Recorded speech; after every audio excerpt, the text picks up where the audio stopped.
Mothers day, fathers day మాకు అసలు తెలీదు చిన్నప్పటి నుంచి. కానీ ఇప్పుడు కదా siblings day, sisters day, brothers day ఎందుకు వచ్చినాయో తెలియదు. కానీ మేబీ ప్రేమలు చల్లారిపోయినాయి కాబట్టి మరలా కొంచెము ఉజ్జీవం చేసుకోవడానికి వచ్చినట్లున్నాయి. ఏదేమైనా కూడా ఫాదర్స్ డే అనగానే అది చాలా హ్యాపీగా అనిపిస్తుంది, కొంతమందికి వేదన అనిపిస్తుంది.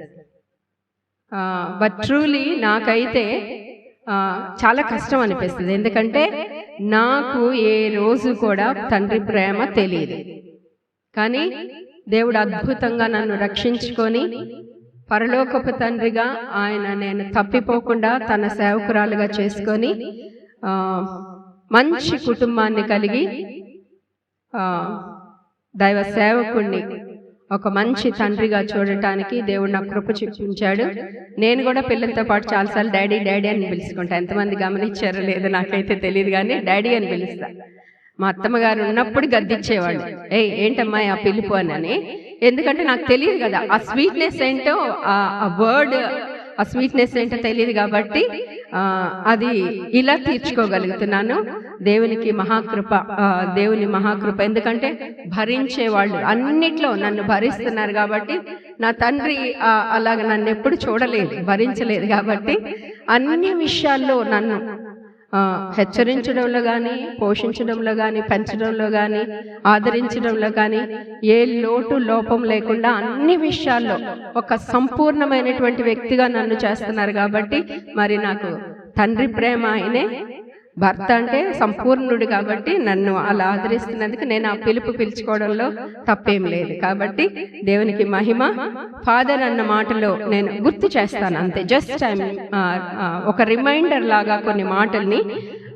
ఎఫ్ అన్న మాటలో ఒక ఫెయిత్ఫుల్నెస్.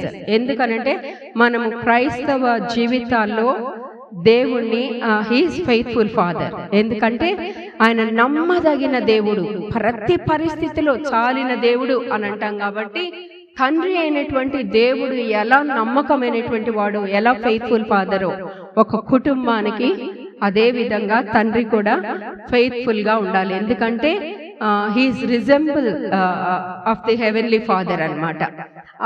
అలా రిజెంబుల్ చేసేటువంటి వ్యక్తిగా తను కూడా ఫెయిత్ఫుల్ గానే ఉంటాడు అని అన్ని విషయాల్లో కూడా మనం జ్ఞాపకం చేసుకోవాలి. తర్వాత ఏ అన్న మాటలో చాలాసార్లు చెప్పేటువంటి మాట అకౌంటబుల్ ఫాదర్. తర్వాత అవైలబిలిటీ అన్నది చాలా ఇంపార్టెంట్. మీ బిజీ స్కెడ్యూల్లో, మీకున్నటువంటి స్ట్రెస్లో, టెన్షన్స్లో కేవలము అది ఒక మదర్ రెస్పాన్సిబిలిటీ అని మదర్ మీదకే ఇచ్చేసి, ఫాదర్ అని అంటే ఏదో భయంగా అలాగా డాడీకి చెప్పాలి అని అంటే ఒక రికమెండేషన్ మమ్మీయే చెప్పాలి అన్నట్లుగా కాదు.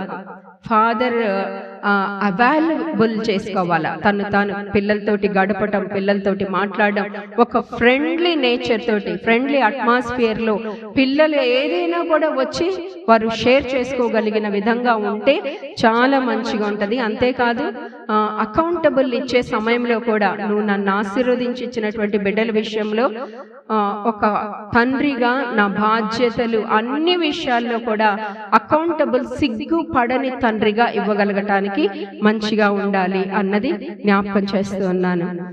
తర్వాత టీ అన్న మాటలో ట్రస్ట్ వర్ది. తర్వాత ట్రాన్స్పరెన్సీ. ఫ్యామిలీస్ లో ట్రాన్స్పరెన్సీ చాలా తక్కువ.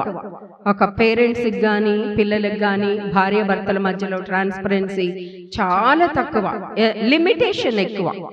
ఎందుకంటే ట్రాన్స్పరెన్సీ తక్కువ, లిమిటేషన్ మాత్రం ఎక్కువ. ఎందుకంటే ఇంతవరకే గీత గీసుకుంటాం కదా, ఒక సర్కిల్. భార్య అంటే ఇంతే, పిల్లలు అంటే ఇంతే, తండ్రి ఇంతే అని. ట్రాన్స్పరెన్సీ ఉండాలి. ఎందుకంటే పిల్లలకు కూడా తండ్రి యొక్క ఆ స్ట్రెస్, తండ్రి యొక్క సాక్రిఫైస్, తండ్రి ఎంత పేషెంట్గా ఫ్యామిలీ పట్ల, తన భార్య పట్ల కానీ, బిడ్డల పట్ల కానీ ఉంటూ ఎలా కొనసాగుతున్నాడు, ఏది బయటికి తను కనిపించే విధంగా కనిపించనియ్యరు. ఎందుకంటే ఏదైనా తనే తీసుకుంటాడు కానీ బయటకి ఫ్యామిలీని ఎంత హ్యాపీగా, ఎంత కంటెంట్గా, ఎంత సాటిస్ఫై చేయాలని చూస్తారో అలాగే ఉంటారు కదా. కానీ ట్రాన్స్పరెన్సీ అన్నది ఈ రోజుల్లో చాలా తక్కువ అయిపోయింది. ఎందుకంటే ఎవరికి వాళ్ళే దిస్ ఈజ్ మై లైఫ్ అనేసి ఎవరి లిమిట్స్లో వాళ్ళు కొనసాగితే అది ఫ్యామిలీ ఎలా అవుతుంది? ఫ్యామిలీ ఎలా అవుతుంది? ఎలాగా ఒకరి పట్ల ఒకరు ట్రస్ట్ వర్ది అవుతారు కదండి.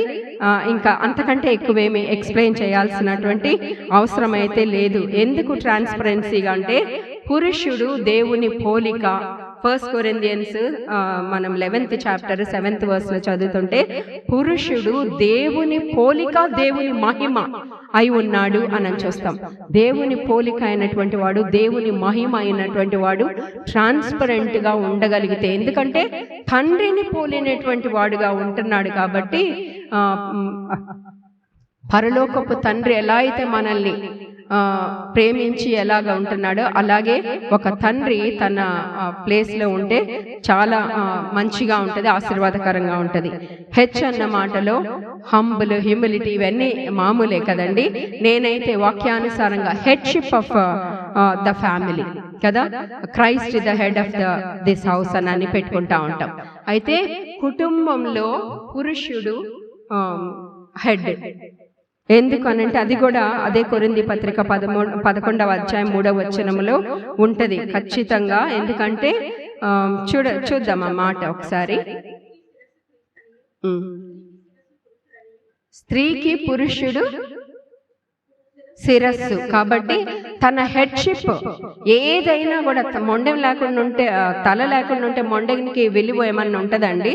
కాబట్టి మీ హెడ్షిప్ ఏంటి అది జ్ఞాపకం చేసుకుంటే, మీకు క్రీస్తు శిరస్సు, మీరు కుటుంబానికి శిరస్సు. కాబట్టి శిరస్సు అయినటువంటి క్రీస్తు ఎలా ప్రవర్తించడానికి ఇష్టపడతాడో, ఎలా తను తాను హంబుల్ చేసుకొని దేవుని మహిమను విడిచి లోకంలోకి వచ్చి మన సంఘమ వధువు నిమిత్తము తన్ను తాను పోగొట్టుకొని కళంకంగాని, ముడతగాని, మచ్చగాని అట్టిది మరి ఏదైనానూ లేకుండా తన కోసము తను తాను అప్పగించుకున్నాడో, అలాగా మీ హెడ్షిప్ దాంట్లో కేవలము అలా ఉండటానికి దేవుడు కృపనివ్వాలి. ఎందుకనంటే ఆ హెడ్షిప్ ఆనరబుల్, సీఎం అంటారు ఆనరబుల్ పర్సన్, ఆనరబుల్ అని ఏదైనా లెటర్స్ రాసేటప్పుడు కూడా చేస్తారు. You are honourable person in the family, you are honourable head in the family. ఎందుకంటే తండ్రి గౌరవించదగినటువంటి పొజిషన్, తనే శిరస్సు, ఏదైనా ఫైనల్ తనే అయి ఉండాలి.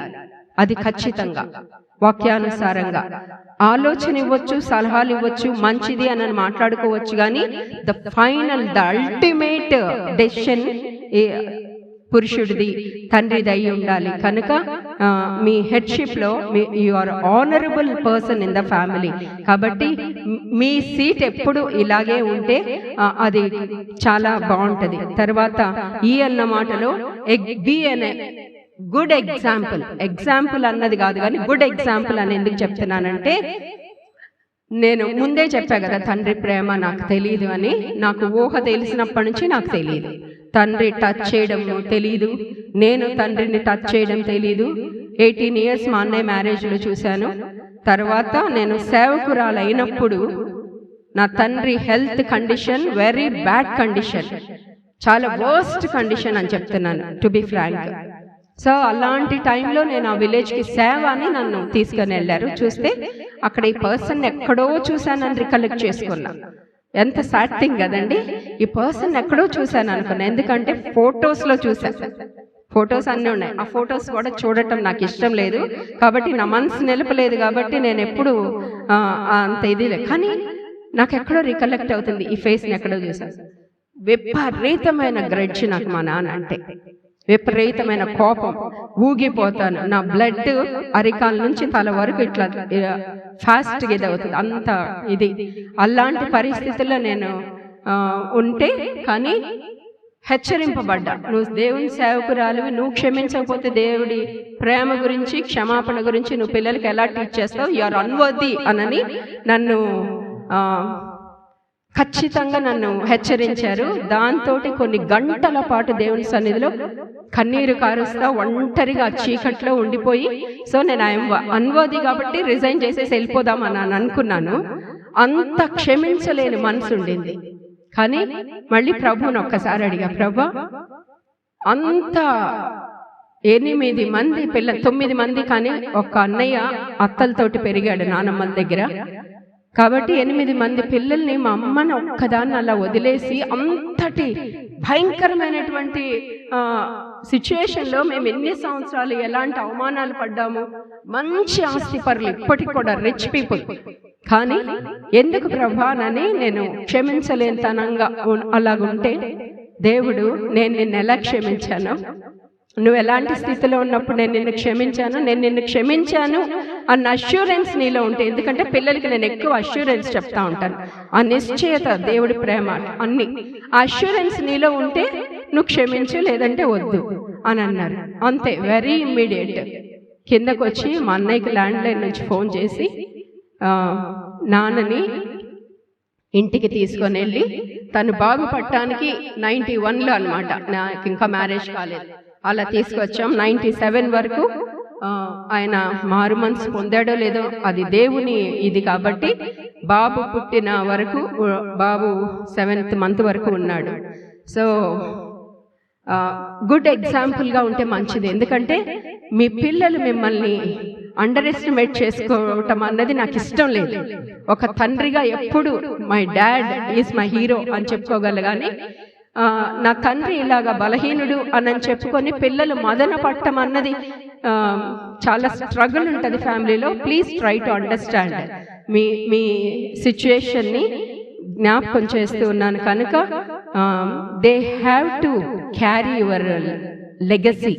తర్వాత నేను కూడా, ఇప్పుడు బాబీ ఒకరోజు చెప్పాడు కదా, డాక్టర్ అయ్యిండి నువ్వు మంచి స్థితిలో మిషనరీ డాక్టర్ అన్నావు ఏంటి అని అంటే, తల్లిదండ్రుల కష్టాలను చూసి నేను ఇష్టపడే సేవకు వచ్చాను అని అన్నాడు. ఆ మాట నాకు ప్రింట్ అయిపోయింది. ఇష్టపడి కష్టాలైనా ఇష్టపడి సేవకు వచ్చాను అన్నాడు, చూసారా? అలాగా ఆ లెగసీని కంటిన్యూ చేసేటువంటి బిడ్డలుగా ఉండాలి అంటే గుడ్ ఎగ్జాంపుల్ అయితే చాలా బాగుంటుంది. తర్వాత మీ రెస్పాన్సిబిలిటీస్ విషయంలో, తండ్రి అంటే పోషకుడుగా, సంరక్షకుడుగా కుటుంబానికి ఇచ్చాడు. You are the responsible person. Don't escape,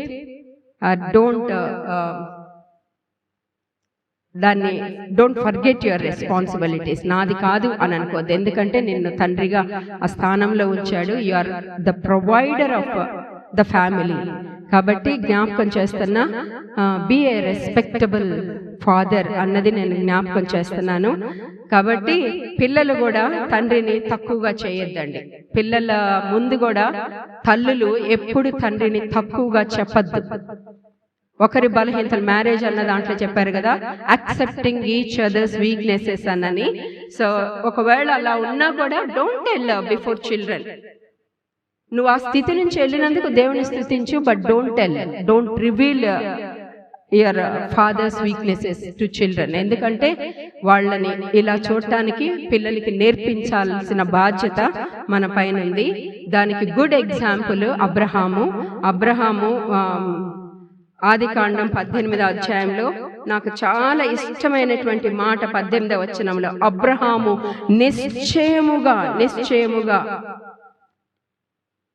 బలము గల గొప్ప జనమగును, అతని మూలముగా భూమిలోని సమస్త జనములను ఆశీర్వదింపబడును. ఎట్లనగా యెహోవా అబ్రహామును గూర్చి చెప్పినది అతనికి కలుగ చేయనట్లు తన తరువాత. ఎందుకు తన తరువాత? లెగసీని కంటిన్యూ చేయాల్సినటువంటి పిల్లలు. తండ్రి ఏమై ఉన్నాడు, పిల్లలు అదే. కనుక తన తరువాత తన పిల్లలను, తన ఇంటి వారును నీతి న్యాయములు జరిగించుచు యెహోవా మార్గమును గైకొనుటకు అతడు వారికి ఆజ్ఞాపించినట్లు నేను అతని ఎరిగి ఉన్నాను అంటున్నాడు. దేవుడు నిన్ను ఎరిగి ఉన్నాడు.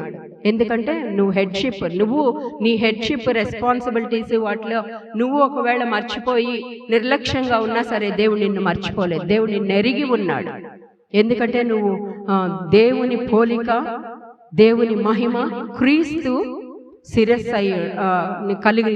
శిరస్సునుగా కలిగి ఉన్నావు కనుక దేవుడు నిన్ను ఎరిగి ఉన్నాడు. తండ్రి, ఫాదర్, మీరు యు ఆర్ సో బ్లెస్డ్ కనుక దాన్ని జ్ఞాపకం చేసుకోండి.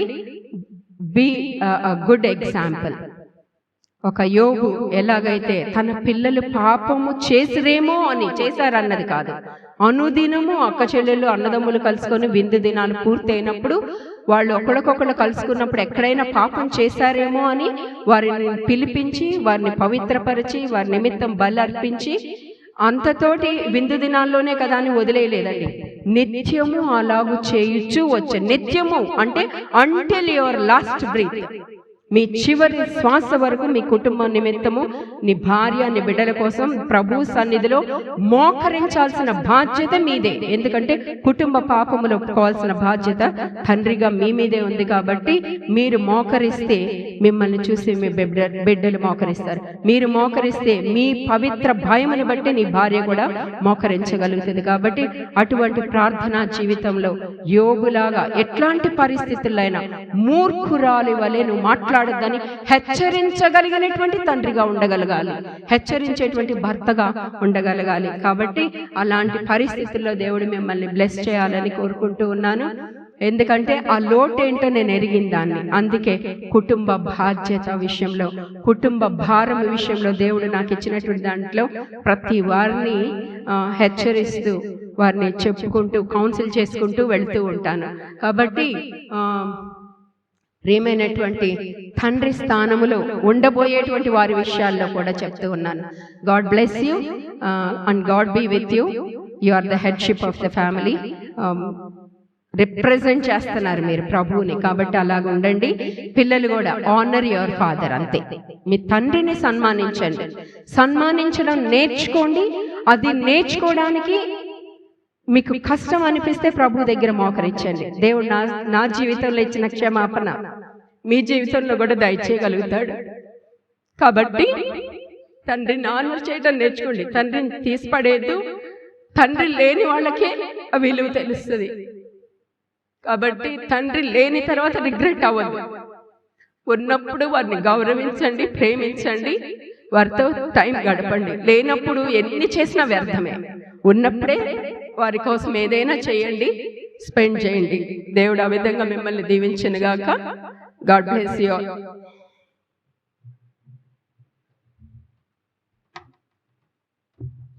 దేవునికి స్తుతి కలుగును గాక. మరి ఫాదర్స్ డే కనుక పాస్టర్ జాన్సన్ గారిని కూడా కొద్ది మాటలు గ్రీటింగ్స్ చెప్పాల్సిందిగా కోరుతున్నాను. దేవుని స్తోత్రం. అందరికీ ఫాదర్స్ డే శుభాకాంక్షలు మరొకసారి. అది చాలా స్వీట్ వర్డ్ ఫాదర్. పాస్టమ్మ గారు చెప్పినట్టు చెప్తా ఉంటే ఉదనమ్మ గారు నాకు చాలా సంతోషంగా ఉంది. నేను కూడా ఆలోచించుకుంటా ఉన్నాను. ఫాదర్గా ఉండటం అనేది దేవుని పోలిక చొప్పున మనల్ని చేశాడు దేవుడు. అంతకుముందు కూడా చెప్పుకున్నాం మనం. దేవుని స్వరూపం అంటే ఏంటి? కళ్ళు, చెవులు, ముక్కు, కాళ్ళు, చేతులు. చింపాంజీకి కూడా ఉంటాయి కదా. మన ఆకారం చాలా జంతువులకు కూడా ఉంటాయి. అది కాదు కానీ ఆత్మీయమైన స్వరూపము. దేవుని స్వరూపంలో ఒక గుణం ఏంటంటే తండ్రితనం. అంటే మగవాడిగా మనల్ని దేవుడు సృజించినప్పుడే, పుట్టించినప్పుడే మనలో తండ్రితనం ఉంటుంది. మనకు పిల్లలు ఉన్నారా లేరా అనేది కాదు కానీ యు బోర్న్ విత్ ఫాదర్షిప్. ఆ గుణముతోటి నువ్వు పుడతావు. కాబట్టి తండ్రి గుణము మనము దేవునిని చూచి నేర్చుకోవాలి. చాలాసార్లు అసలు ఈ ఫాదర్స్ డే ఎలా పుట్టింది అని అంటే, ముందు మదర్స్ డేనే పుట్టింది, దాని తర్వాత ఫాదర్స్ డే వచ్చింది. ఒక అమ్మాయి, సోనోరా అనే అమ్మాయి కూర్చొని మదర్స్ డే సెలబ్రేట్ చేసుకుంటా చర్చిలో వాక్యం వింటా, ఆమె మా నాన్న కూడా చాలా మోడల్ ఫాదర్, ఆ విధంగా మమ్మల్ని పెంచాడు మా నాన్న అని ఆమె ప్రోత్సాహకరంగా ఫాదర్స్ డే పెట్టాలి, ఫాదర్స్ని కూడా ఎంకరేజ్ చేయాలి అని ఆమె ముందుగా పాస్టర్ గారితో మాట్లాడి ఒక సంఘంలో. అందుకే ఫాదర్స్ డే ఎప్పుడు ఆదివారమే వస్తుంది. జూన్ 3వ ఆదివారమున ఫాదర్స్ డే సెలబ్రేట్ చేసుకుంటారు. ఇది ఒక పాస్టర్ గారు, ఒక అమ్మాయి తన తండ్రి కోసం ఇది ఏర్పాటు చేశారు. ఇది చాలా మందికి తెలుసని నేను అనుకుంటున్నాను. అయితే ఫాదర్గా ఉండటానికి చాలా మందికి నిరుత్సాహాలు ఉంటాయి. చాలా కష్టపడతాము, మన కష్టాన్ని ఎవరు గుర్తించరు. తర్వాత మనం కష్టపడి కుటుంబాన్ని ప్రేమించినప్పుడు మన మీద చాలామంది జోకులు వేయడానికి స్నేహితులు సిద్ధంగా ఉంటారు. మేము ఒంగోలు వెళ్ళాము, నేను, నా భార్య, నా కూతురు. ఒక స్నేహితుడి ఇంట్లో ఉన్నాం, వాళ్ళు లేరు, వాళ్ళు చర్చికి వెళ్ళిపోయారు. మేము వాళ్ళ ఇంట్లో ఉన్నాము, పండుకున్నాము, చక్కగా ఉంది ఇల్లు. ఉదయాన్నే 5:30కే ఫోన్ చేశాడు నా ఫ్రెండ్. ఆయన్ని నేను ఎప్పుడు అంటుంటాను, కుటుంబాన్ని మనం ప్రేమించాలి, వాళ్ళకి అవి ఇవి తీసుకెళ్ళాలి అని అంటే, మన స్టైల్ ఏంటంటే రిజర్వ్డ్గా ఉండటం, కోపంగా ఉండటం. మన ఫాదర్ గుణాలు ఏంటంటే మనకు తెలిసినవి, కోపంగా ఉండటం, భయపెట్టడం, కొన్ని రకాల పద్ధతులు మనం అవలంబిస్తాం. మనందరికీ ప్రేమ ఉంటుంది, కానీ నన్ను అతనేమనుకుంటాడంటే ఇంట్లో పనులన్నీ నేనే చేస్తాను అనుకుంటాడు. అందుకని నన్ను ఎప్పుడు నిరుత్సాహపరుస్తుంటాడు. 5:30కే ఫోన్ చేసి ఏమన్నాడంటే, చిట్టి, మా ఇంట్లో పని అమ్మాయి ఉంది, నువ్వు నేరుగా అలవాటు ప్రకారం వంటగదికి వెళ్ళిపోయి అంట్లు తోమొద్దు అని అన్నాడు. నేనేం అలా చేయను, కానీ తమాషా కోసం అట్ట అంటా ఉంటారు. వాళ్ళందరి కోసం మనం నిరుత్సాహపడి కుటుంబాన్ని ప్రేమించటం, అటువంటి చేయకుండా ఉండకుండా మనల్ని మనమే ప్రోత్సాహపరుచుకుంటా గుడ్ ఫాదర్గా, మంచి తండ్రిగా ప్రతిరోజు కుటుంబాన్ని కుటుంబారాధనలో నడిపించుకుంటా ఉండాలని ఫాదర్స్ అందరినీ మరొకసారి ప్రభు ప్రేమతో హెచ్చరిస్తూ ఉన్నాను. Once again happy father's day.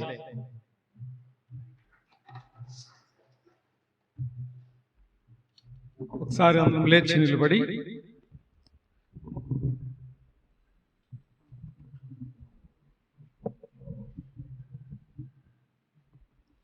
దేవుని వాక్యాన్ని చదువుకుందాం.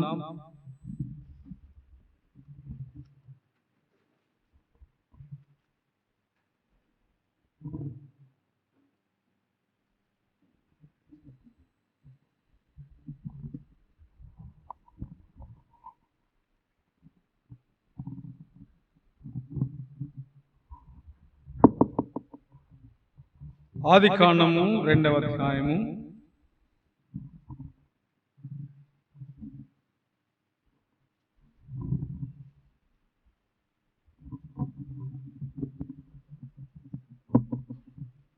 18వ వచనము నుండి 23 వరకు ఉన్న వాక్య భాగాన్ని చదువుకుందాం. Book of Genesis chapter 2 verses 18 through 23. అందరం కలిసి చదువుకుందామండి. ప్రారంభించుదాం. మరియు దేవుడైన యెహోవా, నరుడు ఒంటరిగా నుండుట మంచిది కాదు, వానికి సాటి అయిన సహాయమును వాని కొరకు చేయుదును అనుకొనెను. దేవుడైన యెహోవా ప్రతి భూజంతువును ప్రతి ఆకాశ పక్షిని నేల నుండి నిర్మించి ఆదాము వాటికి ఏ పేరు పెట్టునో చూచుటకు అతని యొద్దకు వాటిని రప్పించాను. జీవము గల ప్రతి దానికి ఆదాము ఏ పేరు పెట్టెనో ఆ పేరు దానికి కలిగింది. అప్పుడు ఆదాము సమస్త పశువులకును ఆకాశ పక్షులకును సమస్త భూజంతువులకును పేర్లు పెట్టాడు. అయినను ఆదామునకు సాటి అయిన సహాయం అతనికి లేకపోయాడు. అప్పుడు దేవుడైన యెహోవా ఆదామును గాఢ నిద్ర కలుగ చేసి అతడు నిద్రించినప్పుడు అతని ప్రక్కటెముకలలో ఒక దానిని తీసి ఆ చోటును మాంసముతో పూడ్చివేశాడు. తరువాత దేవుడైన యెహోవా తాను ఆదాము నుండి తీసిన ప్రక్కటెముకను స్త్రీనిగా నిర్మించి ఆమెను ఆదామునొద్దకు తీసుకుని వచ్చాను. అప్పుడు ఆదాము ఇట్లనెను, నా ఎముకలలో ఒక ఎముక, నా మాంసములో మాంసము, ఇది నరునిలో నుండి తీయబడను గనక నారి అనబడును. దేవుడు తన వాక్యమును మన వినికిడిలో మన ఆత్మీయ మేలుల నిమిత్తము దీవించును గాక. ఆమేన్. నీరసంగా ఉన్నారు. ఆమేన్. చిన్న ప్రార్థన చేసుకుందాం. పరలోక తండ్రి ప్రేమ, కరుణించు యేసుని ప్రేమ, మరువలేని ప్రేమ, మార్పులేని ప్రేమ, మరువలేని ప్రేమ, మార్పులేని ప్రేమ, ఏమి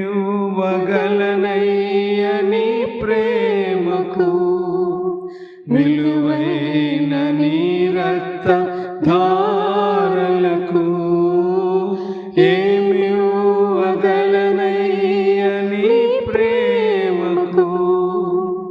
విలువైన నీ రక్త ధారలకు నా యేసు ప్రేమకు ఏమి ఇత్తును. నా యేసు సిలువ ప్రేమ, నా యేసు ప్రేమకు ఏమి ఇత్తును. నా యేసు సిలువ ప్రేమ మరువలేని ప్రేమ, మార్పులేని ప్రేమ, మరువలేని ప్రేమ, మార్పులేని ప్రేమ, పరలోక తండ్రి ప్రేమ, కరుణించు యేసుని ప్రేమ, మరువలేని ప్రేమ, మార్పులేని ప్రేమ, మరువలేని ప్రేమ, మార్పులేని ప్రేమ, మార్పులేని ప్రేమ. ప్రేమ కలిగిన తండ్రి, నీ పరిశుద్ధ సన్నిధిలో మీరు నాతో మాతో మాట్లాడుచుండగా వినగల చెవి, గ్రహించగల మనసు, వెంబడించగలిగిన జీవితం నీ వాక్యము చేత మండించబడి ముక్కులు మాకు కలుగు చేయమని యెరూషలేము క్షేమం కొరకు ప్రార్థన చేయొచ్చు. మా ప్రాణాత్మ జీవులను మీకు ప్రతిష్ఠించుకుంటూ నీ ఆలయంలో చేరిన ప్రతి బిడ్డ నీ వాక్యం చేత ముద్రించబడుచుండగా నీ సన్నిధిలో మీకు అంగీకారయోగ్యమైన పాత్రగా మలచబడగల కృప దయచేయమని, ఇంకనూ రావలసిన నడిపించమని, వాతావరణం పౌర్ణమి ఆధీనందుంచిన స్తుతులు చెల్లిస్తూ పరిశుద్ధాత్మ అభిషేకమునకు మమ్మల్ని అప్పగించుకుంటూ యేసు నామమును అడిగి వేడుకొనుచున్నాము తండ్రి, ఆమేన్. కూర్చుందాం.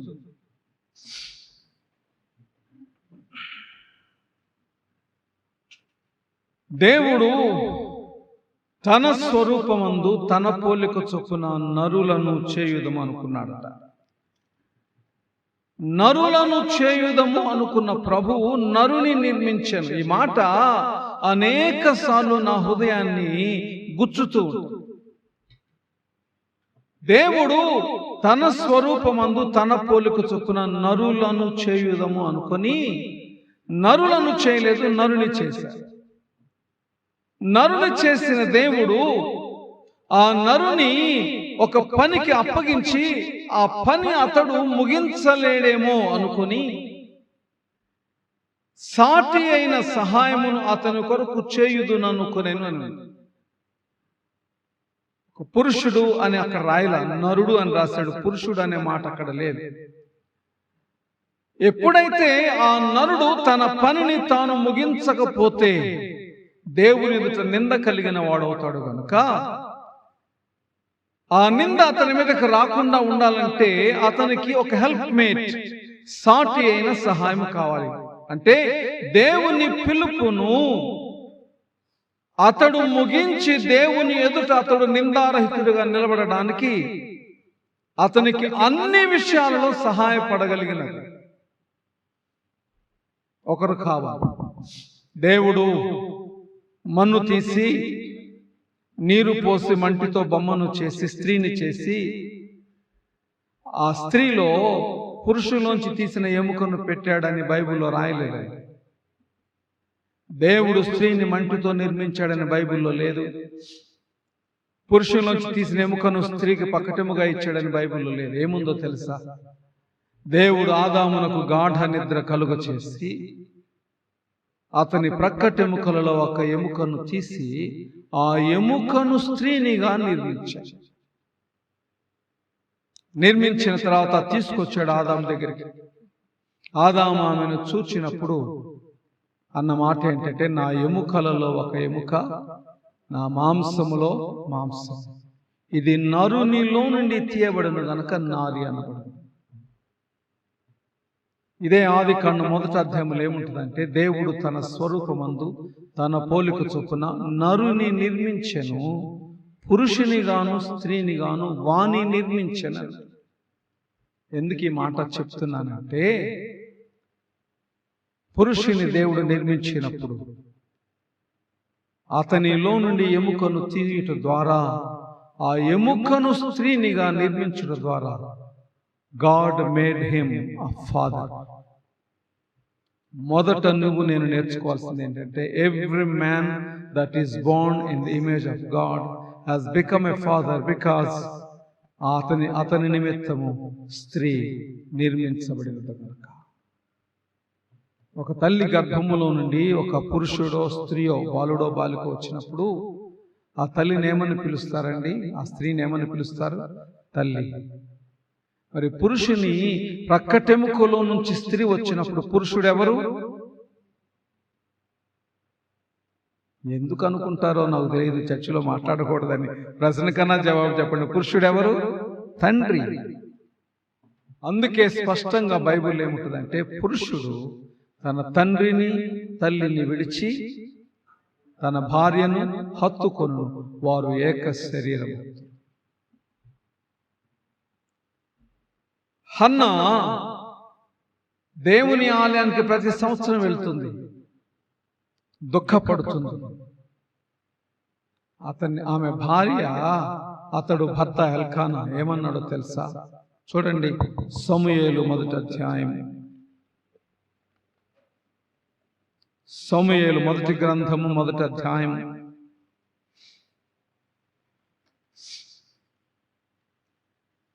8వ వచనం చదవండి.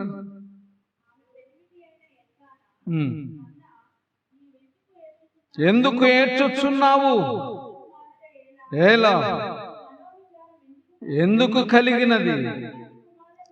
10 మంది కుమారుల కంటే నేను నీకు విశేషమైన వాడను కానా అని ఆమెతో చెప్పుచూ వచ్చాను. స్త్రీ వివాహం అవగానే she becomes a mother to the man. She becomes a mother to the man. బైబిల్లో రిబ్కాను తీసుకొస్తున్నాడు అబ్రహాము యొక్క సేవకుడు. దూరము నుండి పురుషుని చూచింది, ఒంటె దిగింది. తనకు కాబోయే భర్త అని తెలిసినప్పుడు ముసుగు వేసింది. తర్వాత ఏం జరిగిందండి? ఆదికాండం 24వ అధ్యాయం, ఆదికాండం 24వ అధ్యాయం 67వ వచనం. ఇస్సాకు తల్లి అయిన శారా గుడారములోనికి, బాగా గమనించండి, ఇస్సాకు ఏమనుందండి అక్కడ? తల్లి అయిన శారా గుడారంలోనికి ఆమెను తీసుకుని పోయాను. అట్లు అతడు రిబ్కాను పరిగ్రహింపగా ఆమె అతనికి భార్య ఆయను, అతడు ఆమెను ప్రేమించెను. నెక్స్ట్ మాట చదవండి.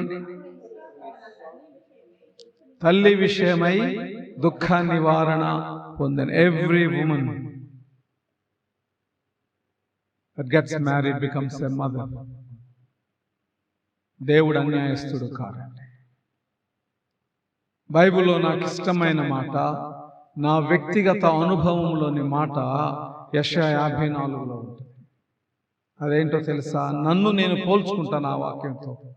గొడ్రాల పిల్లలు కనని దానా జయగీతే. నీకు తెలుసా, నేను గొడ్రాలిని, నేను గొడ్రాలి. ఎందుకంటే దేవుడు నాకు ఇచ్చిన పిల్లలు నాకు ఆత్మీయ సంతానం. ఫిజికల్గా నాకు ఒకరిద్దరే, స్పిరిచువల్గా నాకు ఎంతమందో తెలుసా? ఎంతమంది ఉన్నారో తెలుసా అండి? ఈరోజు నాకున్న అతిశయము, ఈరోజు నాకున్న కృపకు కారణం ఏంటంటే, నేను సేవలోకి వచ్చిన తర్వాత నేటి వరకు దేవుడు నాకు ఇచ్చినటువంటి ఆత్మ సంబంధమైన సంతానం, గర్భఫలం వేలల్లో. Everyone praise for me. ఎంతకంటే ధన్యత ఏదైనా ఉందండి? ఎంతకంటే ధన్యత ఏదైనా ఉందా? పురుషుడు ఎప్పుడయ్యాడు? పురుషుడు ఎప్పుడయ్యాడో తెలుసా? స్త్రీ అతనిలో నుంచి తీయబడిన తర్వాత. స్త్రీ ఎప్పుడు సంపూర్ణురాలైందో తెలుసా? వివాహం ముందు పురుషునికి అప్పగించబడిన తర్వాత. అందుకే లేఖనము మాట్లాడే మాటలు బాగా గమనించండి. పురుషుడు పుట్టుకతో తండ్రి అయ్యాడు, వివాహం అవగానే స్త్రీ తల్లిగా మారింది. ప్రభువు తన గురించి తాను మాట్లాడుకుంటూ లేఖనంలో ఒక మాట అంటాడు, నిన్ను సృష్టించిన వాడు నీకు చెప్పాలి భర్త అయి ఉన్నాడు. when he made you or when he created you, ఆయన తనను తానేమని పిలుచుకున్నాడంటే భర్త. అంటే అర్థమేంటో తెలుసా? ఆయన భర్త అనే మాటకు అర్థమేంటో తెలుసా? ఎవ్రీవన్, సృజించబడిన ప్రతివాడు ఫలభరితుడు అని అర్థం. ఫలభరితుడు అని అర్థం. 128వ కీర్తనలో స్త్రీ గురించి మాట్లాడుతూ ఆమె ఫలించడి ద్రాక్ష వల్లైందంటాడు. ఎప్పుడైంది ఫలించడి ద్రాక్ష వల్లే? పురుషుని గురించి చెప్తూ నీలోగిట నీ భార్య ఫలించడి ద్రాక్ష వల్లే. చాలా మందికి తెలియదండి. నేను చాలాసార్లు చెప్పాను, మళ్ళీ చెప్తున్నాను.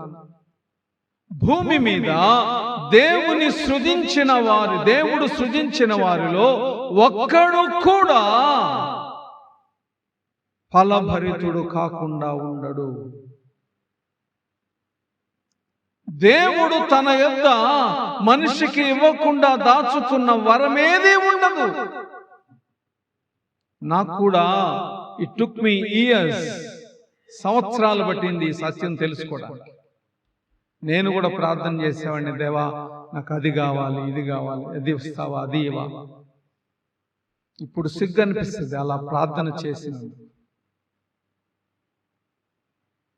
నేను ఆ మాట అడగగానే ఇప్పుడు నాకు అనిపించేది ఏంటంటే, నువ్వు ఈ ప్రార్థన చేస్తున్నావు కదా, అది నీకివ్వలేదని నువ్వు నిరూపించగలవా అని దేవుడు నన్ను అడుగుతాడు. నీకు నేను ఇప్పుడు నీవు అడుగుతున్న దానిని ఇవ్వలేదని కెన్ యూ ప్రూవ్?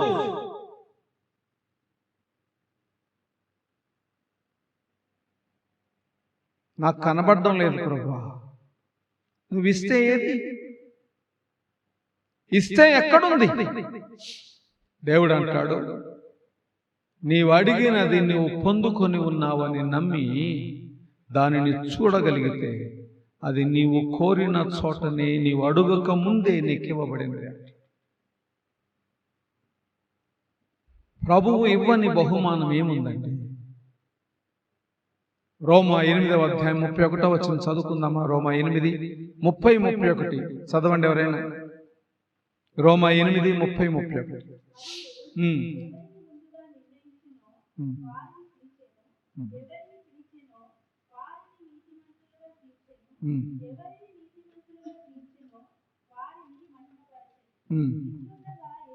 ఇట్లుండగా ఏమందుము?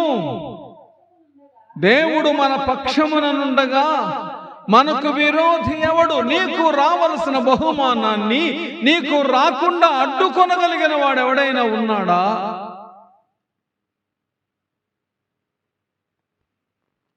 ఐరన్ చాలా స్ట్రాంగ్ ఉంటుంది,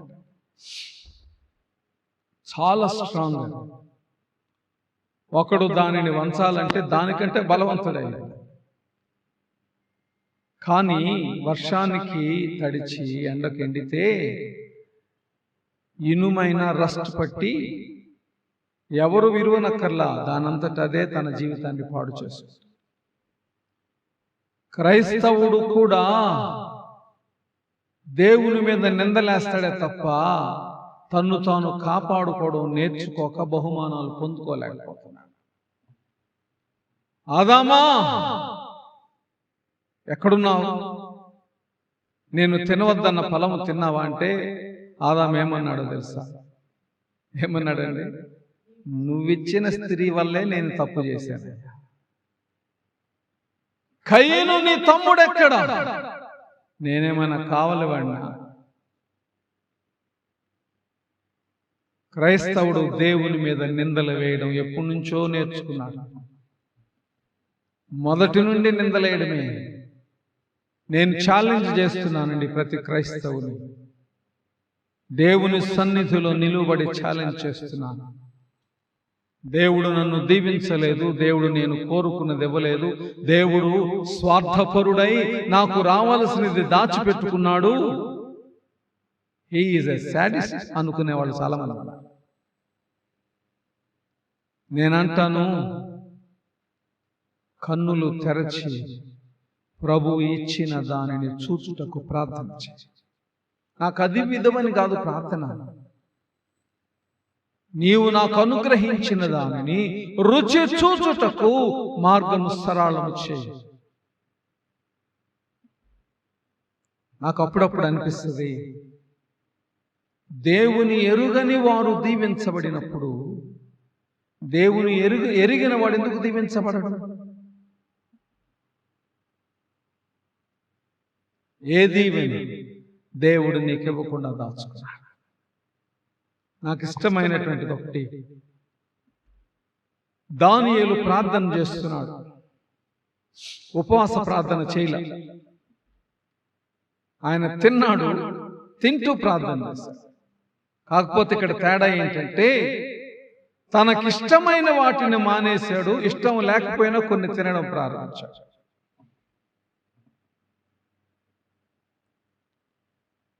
ఏమిటి ఇష్టం దానియేలుకి? మాంసము, ద్రాక్షారసం. WINE కాదు, VINE. ద్రాక్షరసం అంటే అప్పుడుకప్పుడు ఫ్రెష్గా తీసినది, VINE. మద్యము అంటే WINE. దానియేలుకి ఇష్టమైంది VINE. ఆ ద్రాక్షరసము, భోజనము, మాంసము అవి తినను. ప్రభువు నాకు జవాబు తెలియచేసేంత వరకు వాటిని తినను. శాకాహారం భోజనం చేశాడు. మీరు గమనించవలసింది ఇక్కడ దాగినటువంటి మర్మము. ఇక్కడ దాగిన మర్మం ఏంటంటే Daniel was not praying for the things that God is going to show him. Daniel was praying for the things that already happened. సత్యాన్ని గమనించండి. నువ్వు ప్రార్థన చేసేటప్పుడు దేవా నువ్వు నాకు ఇవ్వని దాని కొరకు ప్రార్థన చేస్తున్నాను అనొద్దు. నువ్వు ఇచ్చి నాకు కనబడని దాని కొరకు ప్రార్థన చేస్తున్నాను. అర్థమవుతుందండి నేను చెప్పే వాక్యం? మాటలు అర్థమవుతున్నాయా? వెన్ ఐ బిలీవ్, నేను నమ్మితే, నా దేవుని మీద నేను నా ట్రస్ట్ ఉంచితే, నేను విశ్వాసము గలవాడనైతే ఏది నువ్వు నాకు ఇచ్చిన బహుమానం అని అడగను. ప్రభువా, మాట నా నాలుకకు రాకమునుపే నీకన్నీ తెలుసని మత్తయి సువార్తలో రాసేవు కదా. మాట నా నాలుకకు రాకమునిపే అది నాకు ఇస్తానని నీ పరిశుద్ధ గ్రంథములో ఉన్నప్పుడు, నాకు ఈ ఆలోచన పుట్టకమునిపే దానిని ఎరిగిన నీవు దానిని నాకు ఇచ్చావు కనుక నువ్వు నాకు ఇచ్చిన దానిని చూచుటకు, క్లెయిమ్ చేయటానికి నాకు కృపను అనుగ్రహించని అడిగచ్చు. మేము యవనస్తులుగా ఉన్నప్పుడు మాకు ఒకటి నేర్పించాడు. అదేంటంటే నీ అవసరతలన్నీ ఒక పేపర్ మీద రాయి. బైబిల్లో ప్రభు అన్నాడు కదా నీకు ఇస్తానని. ఆ పేపర్ బైబిల్లో పెట్టు. బైబిల్ ఓపెన్ చేయి, బైబిల్లో పెట్టు. ఆ పేపర్లో నువ్వు రాసుకున్నటువంటి వాటిని ఇలా పెట్టి దాని మీద నీ దక్షిణ హస్తం, నీ కుడి హస్తం ఉంచు. నీల్ డౌన్, లేకపోతే సాగిలపడు. ప్రభు అన్నాడు ఏమని? ఇదిగో ప్రభువా, ఈ నువ్వు నాకు ఇచ్చినందుకు వందనాలు అని. క్లెయిమ్ చేయాలండి. క్లెయిమ్ చేయడం నేర్చుకోవాలి. ఎందుకంటే నీకు రాని వాటి కొరకు కాదు కదా, ఇచ్చిన వాటిని చూచుటకు నువ్వు ప్రార్థన చేస్తున్నావు. తప్పేముంది? అది విశ్వాసం అంటే ఇవ్వని వాటి కొరకు ప్రార్థన చేసి పొందుకోవడం కాదు, ఎప్పుడో ఇచ్చిన వాటిని పొందుకొనుటకు నువ్వు సిద్ధపడ్డా. 21 రోజులు ప్రార్థన చేశాడంట దానియేలు. 21 days.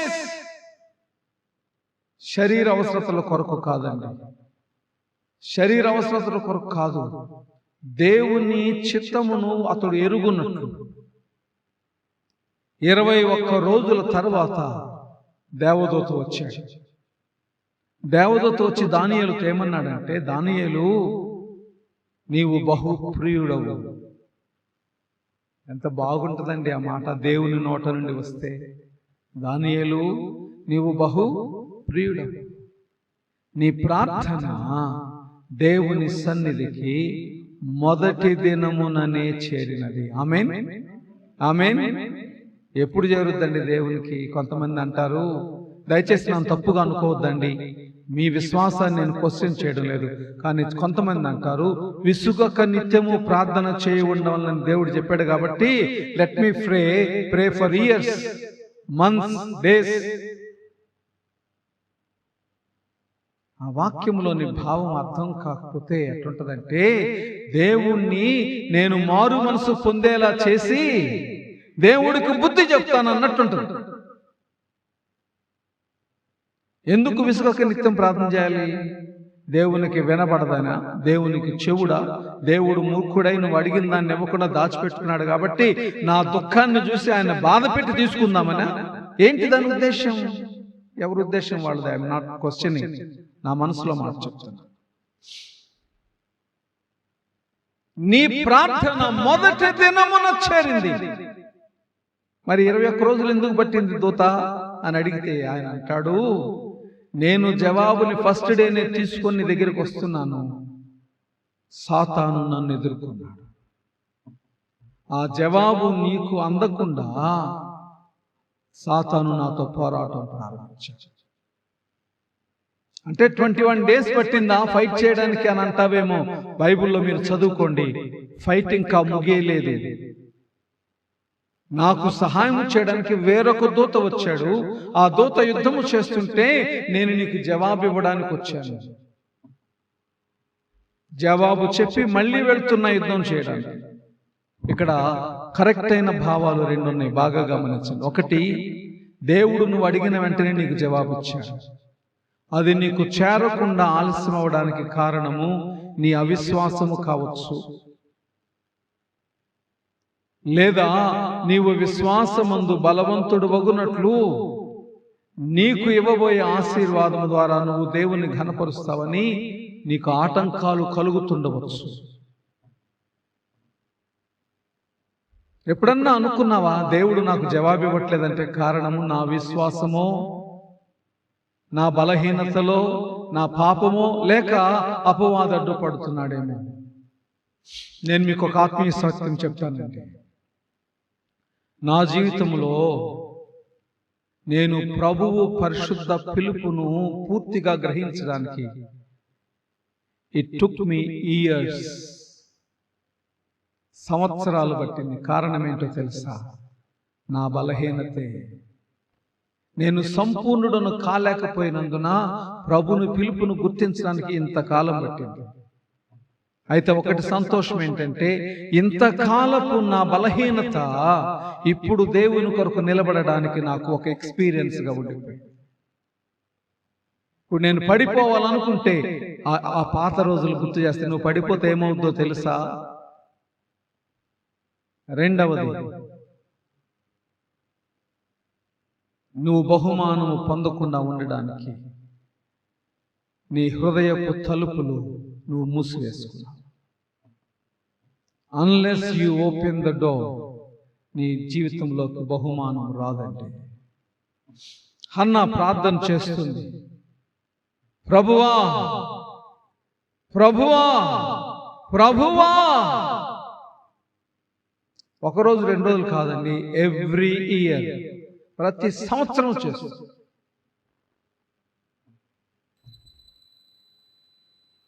అయితే ఈరోజు ప్రభు ఆమెతో మాట్లాడాడు. బహిరంగంగా వాక్కు ద్వారా అట్లా కాదు, తన మనస్సులోని దేవుడు ఒక ఆలోచన కలుగు చేశాడు. ఏమనంటే, నేను నీకు ఇచ్చేది నాకు బహుమానంగా ఇస్తానంటే నేను నీకు ఆశీర్వాదం ఇస్తాను. అది గుర్తించిన హన్న ప్రార్థన చేస్తుంది, దేవా నాకు బహుమానం నీకిచ్చుటకే. చాలా మంది క్రైస్తవులకు తెలియదు, నీ దీవెన ప్రభువును ఘనపరచడానికి. చాలా మంది ఆ దీవెన తమ అతిశయం అనుకొని గర్విస్తారు, అతిశయపడతారు. లేదండి, ప్రభువును స్తుతించడానికే నువ్వు దీవించబడాలి. దానియేలుతో దూత అంటున్నాడు, నీకు చెప్పాను, మళ్ళీ వెళ్తున్నా. ఎందుకు? యుద్ధం ఇంకా అయిపోలేదు కాబట్టి. దాని అర్థం ఏంటో తెలుసా? దీవించబడిన వాడు, దీవెన పొందుకున్నవాడు, ఆ దీవెన తనలో స్థిరముగా నిలుచు వరకు ప్రార్థన కొనసాగించాలి. కానీ బహుమానం పొందుకున్నాడు కాబట్టి ప్రార్థన మానకూడదు. బహుమానము పొందుకున్నాను కాబట్టి చాలు, ఇక దేవుడితో నాకు పర్లేదని ప్రార్థన మానొద్దు. ఇప్పటి వరకు ప్రార్థించావు, ఇప్పుడు స్తుతించుట నేర్చుకో. ఇన్సిడెంట్, దీనికి ముందు ప్రార్థన, దీని తర్వాత స్తుతి. క్రైస్తవుల్లో ఇది కనబడదు. అందుకే దేవుని నామం పేరట మీతో పంచుకుంటున్నాను, దేవుని బిడ్డ, there is no one in the world, దేవుడు సృజించిన వారిలో ఎవడును ఫలింపని వాడు ఉండడు. చెట్లు చూడండి, ఏ చెట్టు ఫలించదండి. వెలుగు చూడండి, తన కాలాన్ని ఎప్పుడైనా మర్చిపోయిందా? ఉదయాన్నే వెలుగు రాకుండా ఎప్పుడైనా మర్చిపోయిందా? చీకటిని చూడండి, తాను వెలుతురునిచ్చుటకు సూర్యుడి మీద ఆధారపడిందే తప్ప, సూర్యుడు తన మీద ప్రకాశించినప్పుడల్లా మనుషులకు తన వెలుతురునివ్వలేదా? భూమి తన గమనాన్ని ఎప్పుడైనా మర్చిపోయిందా? చెట్లు ఎప్పుడైనా తమ ఫలములనిచ్చుట మానివేసినవా? పక్షులు స్తుతించుట మానివేసినవా? మత్స్యములు ఆహారముగా మానుట మానివేసినవా? నన్ను చంపుతున్నారు కాబట్టి నేను ఇక పుట్టను అనుకున్నా ఎప్పుడన్నా? ప్రాకు పురుగులు, నేను చాలాసార్లు వింటుంటాను, ప్రతి కనబడని చిన్న పురుగు కూడా మనిషి జీవితంలో ఏదో ఒక విషయములో అది ఆసరాగా ఉంటుందట. అది ఎందుకు సృజించబడిందని మనం అనుకుంటాము, దాని ద్వారా భూమికి ఏదో ఒక ఆశయము లేకపోతే ఒక ఉపయోగం ఉందని దేవుడు ముందుగా నిర్ణయించి దాన్ని సృజించాడు. పశువుల పేడ కూడా భూమికి ఎరువుగా మారినప్పుడు క్రైస్తవుడు ఎందుకు దేవుని కొరకు ఉపయోగపడలేకపోతున్నాడు? దేవుని చిత్తం ఎందుకు గ్రహించలేకపోతున్నాడు? దేవుని స్తుతించడానికి ఎందుకు తన బ్రతుకులో తాను పొందుకున్న వాటిని చూడలేకపోతున్నాడు? If God is someone who do not want to bless you, దేవుడు నిన్ను ఆశీర్వదించుటకు ఇష్టము లేని కఠినుడు అనుకుందాం. బైబిల్లో ఒకడున్నాడు, నువ్వు విత్తని చోట కోయి వాడవు. ఆయన అన్నాడు, నిజమే, నేను కఠినుడు అనుకో, విత్తన చోట కోయవాడిని అనుకో, నీకిచ్చిన ఈ డబ్బు షాహుకారుల దగ్గరికి వచ్చి నేను వడ్డీ తీసుకునేవాడిని కదా, ఎందుకు పాతి పెట్టావు? ఒకవేళ దేవుడు నిజంగా అంత కఠినుడే అయితే నా కన్నెందుకు నేను వెళ్ళేటప్పుడు పురుగు నా కంటిలో పడకుండా, దానిని నేను చూడలేను, చిన్న పురుగు, అది బండి మీద నేను వెళ్ళేటప్పుడు చాలా ఫాస్ట్గా వచ్చి కంటిలో పడుతుంది. అది పడకుండా, నాకు కనబడిన ఆ పురుగు నా కంటిలో పడకుండా నా కనురెప్ప ఎందుకు మూసుకుంటుంది? ఇక్కడ తగులుద్ది వచ్చింది, కంట్లో పడవచ్చు కదా, నాకు కనబడలేదు. దేవుడు ఎంత జ్ఞానం ఇచ్చాడండి నా కనురెప్పకి. మట్టి పడితే నా కంటిలో నీళ్ళు వస్తాయి, దాన్ని క్లీన్ చేయడానికి. ఎంత జ్ఞానం ఇచ్చాడండి నాకంటే. నాకు గాయం తగిలితే వెంటనే అక్కడ రక్తము గడ్డ కడుతుంది, ఇన్ఫెక్షన్ లోపలికి వెళ్ళకుండా. ఎంత జ్ఞానం ఇచ్చాడండి దేవుడు నా చర్మానికి.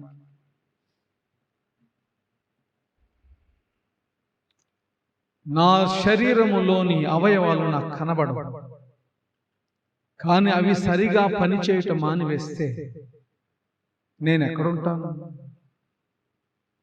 నిన్న ఒక పాస్టర్ గారి ఇంటికి వెళ్ళాం 3 days క్రితం.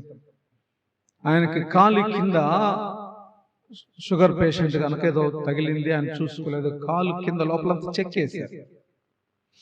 వెళ్ళాము, మాట్లాడాము, బాగా మాట్లాడాడు, ప్రార్థన చేసాము, ఇంటికి వచ్చాము. ఉదయం తెలిసింది ఏంటంటే హాస్పిటల్లో ఆయన, నేను మొన్న వెళ్ళాను, నిన్ను లోపలికి వెళ్ళనీయలేదు, ఐసీయూలో ఉన్నాడు. ఎంతసేపు అండి? ఒక మనిషిలోని శరీరంలోని అవయవాల్ని ప్రభువు చూచుట మానివేస్తే, ఈరోజు నా జీవితం మీకు ఇక్కడ కనబడుతుంది. ప్రభు నన్ను చూచుట మానివేస్తే, తన ప్రేమను నా మీద కనపరచుట మానివేస్తే, నా శరీరానికి ఆయన ఆజ్ఞ ఇచ్చుట మరిచిపోతే స్ట్రైక్ చేస్తారు దేవుడి మీద కొంతమంది.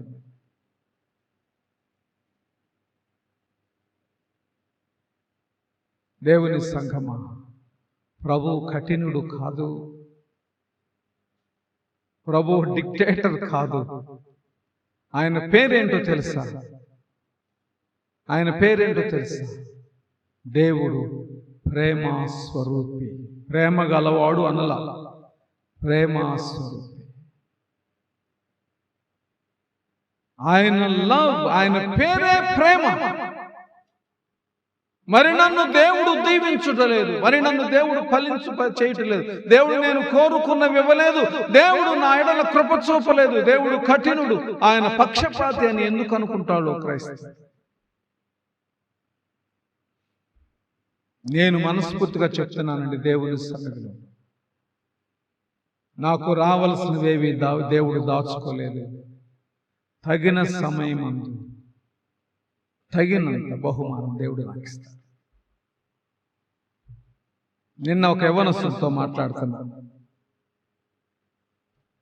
నేను అన్నాను, ఏమన్నా డబ్బు అవసరం అవుతుందా అన్నాను.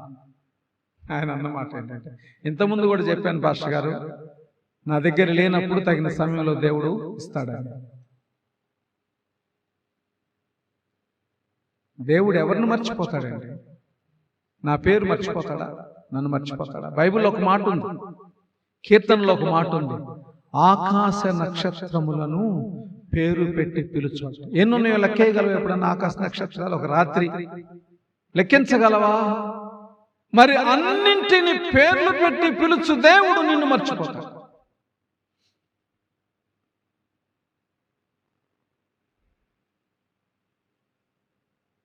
ఎప్పుడు ఆయన నిన్ను దీవించకుండా ఉండలేదు.